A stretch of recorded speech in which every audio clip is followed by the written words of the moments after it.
Now, I never won any championships, but I played for a lot of good teams. And the first team I'd like to recognize, and I'd like them to stand, will be my family members. Who are seated to my left, please stand.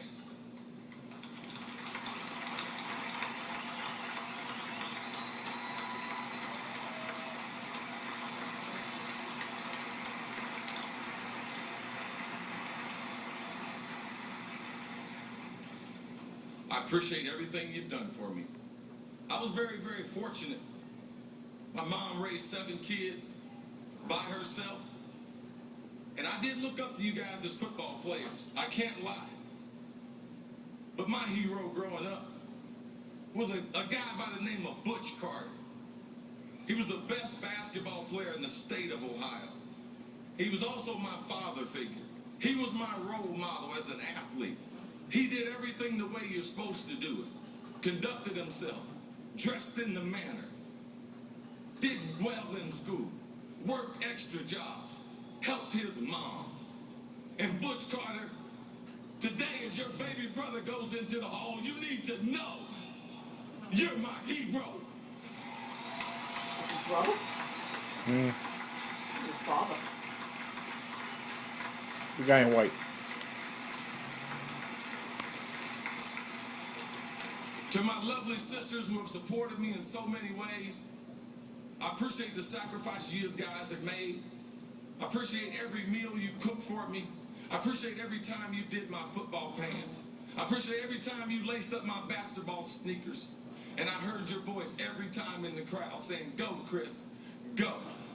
Ever since I was a little boy, you ladies have always taught me how to be a gentleman, how to handle a lady. And for what you did in my life, I'm forever indebted to you. Hall of Famers, my sisters, I love you. I'm very, very fortunate that my best friend happens to be my brother. A guy that I've been in business with, a guy that I've idolized, and he used to let me hang out with him and his buddies. John Carter, if they had tried me today, you're going into the Hall of Fame. I've always been on good teams. My mom moved us from Troy when I was 7 years old, and I moved to a place called Middletown. Because there's supposed to be opportunities there. Yes, I recognize Middletown. That's where I'm from. 242 miles from George Howlis Drive to the housing project that I grew up in, People's Place. All the support, what a great community to grow up in as a youngster. But there's 4 individuals that I met when I was young, and they became my best friends. Toogie, Jimmy, Al, Doom we call him, and Dwight. Stand up. I played football with these dudes since I was 8 years old, and I still talk to them every week. And we've been through some hard times together. We have struggled through each other's lives, but we have stuck together. We made a commitment when we were younger. And y'all should know this, man. As y'all's boy go into the Hall of Fame, you go into the Hall tonight.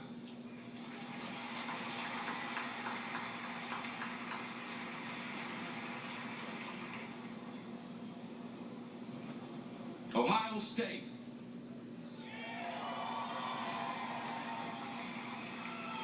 First of all, to all the Buckeye fans, from the bottom of my heart, I sincerely apologize for me signing with a sports agent and losing my eligibility my senior year. That's the only regret I have in my athletic career, is that I couldn't play for the Buckeyes as a senior. Buckeye fans, Cris Carter says, I'm sorry. To all my Buckeye teammates, especially those who took care of me, Keith Byers, Pepper Johnson, Jim Lachey, Kurt Loudermilk, William White, Greg Rogan, Dwight Smith, guys looked after me. I've always had good teams that I played on. All you Buckeyes, all my teammates, all you guys in attendance, I greatly appreciate it. My teammates from Philadelphia, where I was drafted, the Philadelphia Eagles organization, they took a chance on me. Buddy Ryan drafted me. He tried to grow me up in the league. And actually what Buddy Ryan did was the best thing that ever happened for me when he cut me and told me I couldn't play for his football team. But he told me a story. He told me the night before he went home and talked to his wife.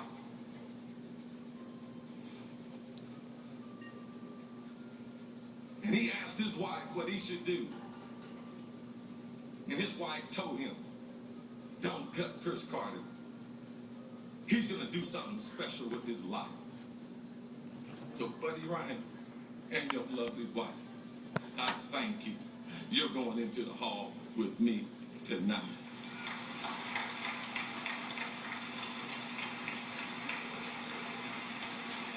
Minnesota Vikings fans,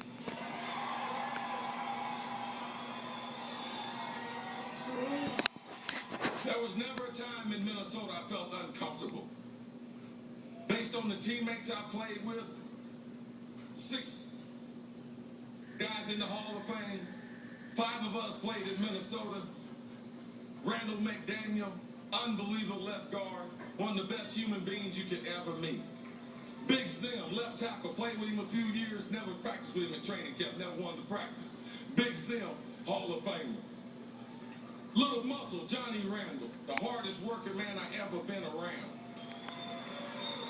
Warren Moon, who I played only 2 years with, I only caught 244 passes and 24 touchdowns in 2 years from Warren Moon. I've always had good teams around me. And guys, you set a standard. And I appreciate that standard you set going to work. And you guys showed me what it meant to be a pro. And you guys helped me in the transition. You knew I had tremendous issues, but you never held that against me. And I appreciated that now I stand here with you. And I'm forever indebted to you.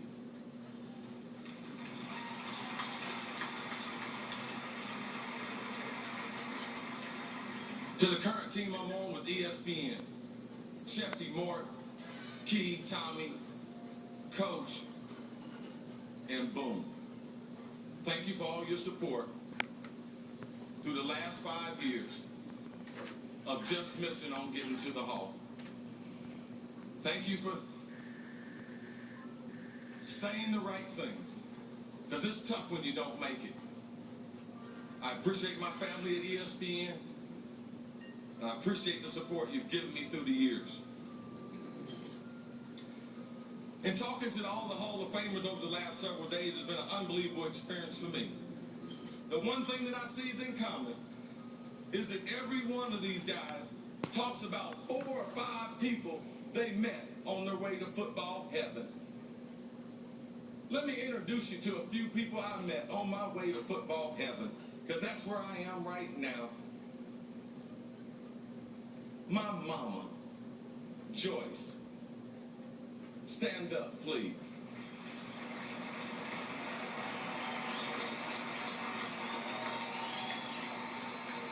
Now, you should know that that woman right there dropped out of high school at 17. Had 7 kids. Went back and finished her high school diploma when she was about 40. And when she was 50, she ended up with her master's.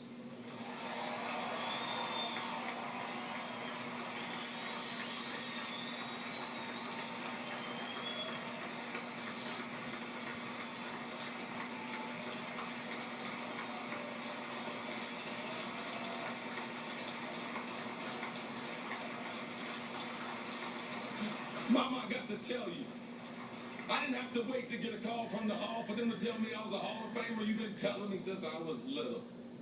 You told me everything that's ever happened in my life has happened. But Mom, I got to tell you, I have to apologize. I'm so sorry for the bumpy flight and the bumpy ride. But I got to tell you, Mama, it's a smooth landing. Sit down, Mama. You're in the Hall of Fame. Sit down.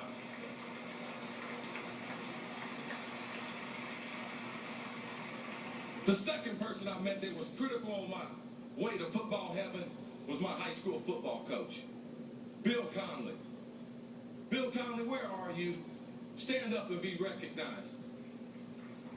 This guy right here came into my life when I was 17 years old. I was one of the best basketball players in the state of Ohio. I had a brother in the NBA, and I was only playing football to stay in shape. He told me, looked me straight in the eye, and said, son, you have a better chance to be Lynn Swann than you do Isaiah Thomas. And Coach Conley, I appreciate the football you taught me. I appreciate you taught me how to play the game.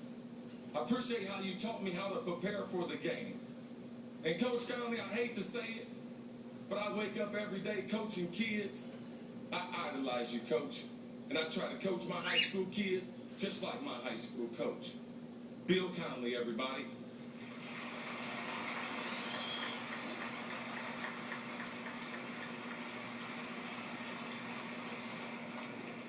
Third person I encountered, I saw her going across the campus, Ohio State. I told my roommate, yo, man, I'm going to marry that girl. Been married to her for 23 years. Through all the things we've been through. Okay. I appreciate your sacrifice. I remember early in my career, you told me, Cris, I had a dream, and I was going to be successful. But if you want to pursue pro football, I'm willing to put my dream on the back burner because I believe in you. Mel C, baby, you in the hall.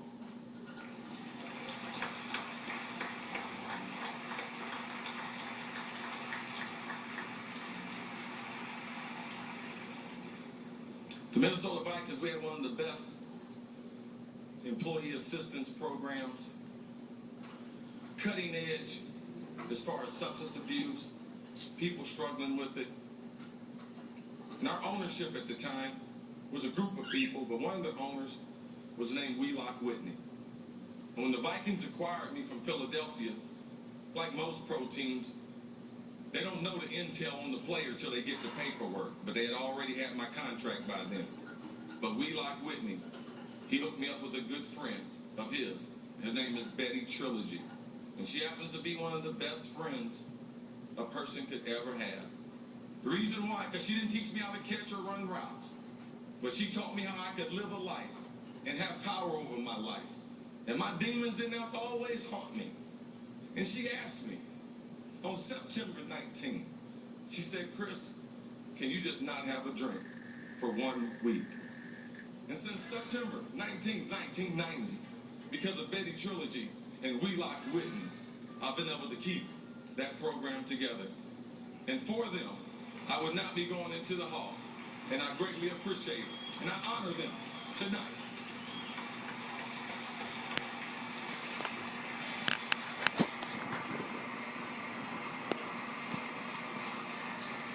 And the fifth person I met was the Minister of Defense. And his name was Reggie White.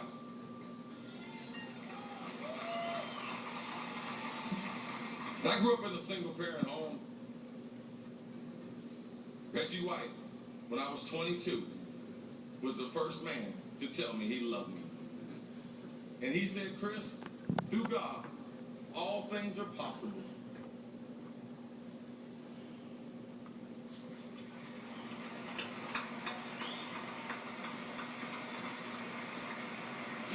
Now, there might be a lot of people you might question where they at. But I know, big dog, I know you looking down, and I know you're happy with me. I appreciate you, Reggie. I love you.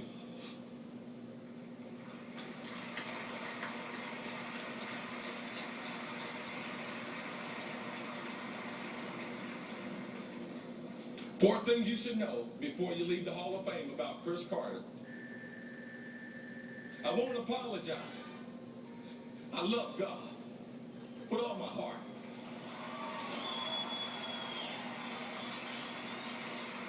I love my family, and I love my friends who stuck with me. And just like these guys, I love football. I love this game. This game gave me identity. It gave me a sense of purpose. And for an African American man, it's a great opportunity in America to be able to play football.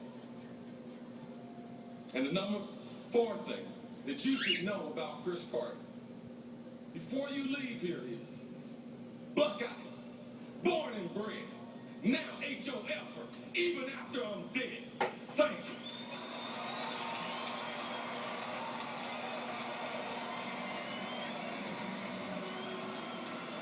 Cris Carter, honoring his family, his faith, and football.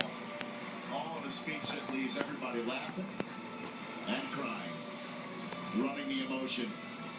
And Cris Carter, wearing it on his sleeve, his now gold-jacketed sleeve, putting a nice exclamation point on a 2013 enshrinement ceremony that is now in the books.